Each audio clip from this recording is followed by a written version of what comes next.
malam saat sedang makan makanan kaleng, Mutiara merasa pusing dan susah menelan. Dalam 24 jam, dia merasa pandangannya mulai kabur, mulut kering, dan lemas pada tangan. Apa yang terjadi? Ini bukan keracunan biasa. Ini disebut dengan botulisme makanan.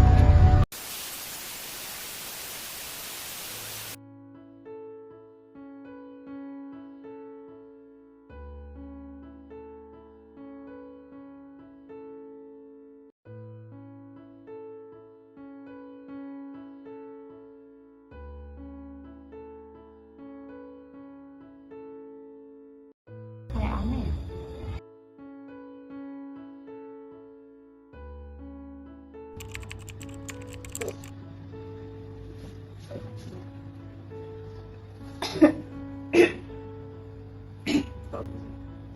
Berapa sih? Masih jam segini. Udah tidur lagi aja lah.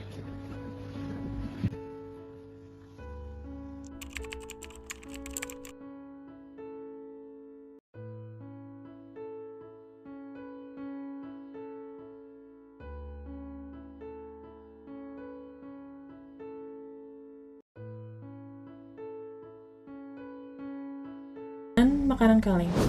Makanan kaleng yang kita anggap praktis dan aman ternyata menyimpan potensi bahaya mematikan jika proses pengelolaannya yang dilakukan tidak tepat. Bahaya itu bernama botulisme makanan. Dalam video, kami akan menjelaskan bagaimana efek toksin dari bakteri Clostridium botulinum serta langkah-langkah tata laksana dan pencegahan. Mari kita saksikan bahaya tersembunyi di balik kemasan kaleng. Botulisme makanan merupakan penyakit yang jarang tetapi serius yang disebabkan oleh toksin dari bakteri Clostridium botulinum. Kasus ini sering terkait dengan makanan kaleng yang tidak menggunakan sterilisasi sesuai standar, terutama pada makanan yang rendah asam seperti sayuran, daging, dan ikan. Toksin botulinum adalah neurotoksin yang menghambat pelepasan asetilkolin di ujung saraf neuromuskular. Hasilnya kelumpuhan otot yang biasanya dimulai dari wajah, misal pandangan kabur, kelopak mata turun, kemudian turun ke leher, dada, dan akhirnya otot pernapasan. Ini bisa menyebabkan kegagalan napas jika tidak ditangani dengan cepat. Gejala biasanya muncul dalam 6-36 jam setelah makan, bahkan bisa lebih lama dari itu. Diagnosis klinis didukung oleh riwayat makan makanan yang dicurigai. Tes laboratorium juga bisa mendeteksi toksin atau bakteri pada serum atau makanan. Selama rawat inap, diberikan antioksin untuk menetralkan toksin bebas dan dukungan pernapasan bila perlu. Semakin cepat antioksin diberikan, semakin baik hasilnya. Kasus yang berat membutuhkan perawatan yang lebih intensif dan rehabilitasi. Kalau keracunan makanan kaleng umumnya disebabkan oleh toksin botulinum dari Clostridium botulinum, antidot yang digunakan adalah botulinum antitoksin. Misalnya, heptavalent botulism antitoksin. Mekanismenya, toksin botulinum menghambat pelepasan asetilkolin di ujung saraf sehingga menyebabkan kelumpuhan otot.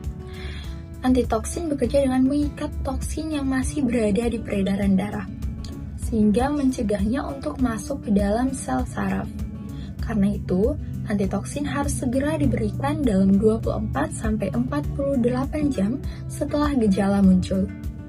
Selain botulisme, kasus makanan kaleng juga dapat menimbulkan hal lain seperti histamine poisoning atau scombroid poisoning. Antidot yang digunakan bukanlah antitoksin, melainkan antihistamin, seperti ranitidin. Jika gejalanya berat, bisa ditambahkan dengan epinefrin dan juga kortikosteroid untuk menekan reaksi inflamasi.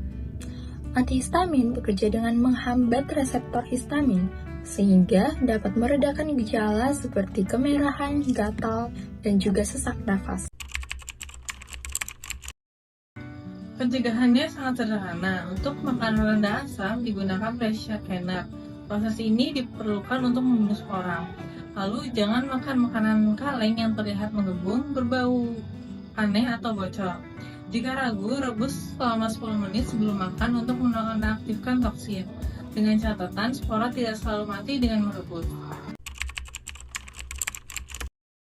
Pertolongan pertama yang dilakukan ketika mengalami keracunan makanan diantaranya yang pertama, pastikan minum banyak air untuk menjaga tubuh tetap terhidrasi, kemudian istirahat yang cukup. Lalu ambil segelas air hangat dan tambahkan perasan lemon, sedikit gula, serta garam ke dalamnya, kemudian aduk rata dan diminum. Konsumsi juga makanan ringan dan hambar seperti roti, nasi putih, atau pisang. Lalu minum 1 sendok makan madu yang dicampur sedikit air jahe untuk mengurangi peradangan dan nyeri.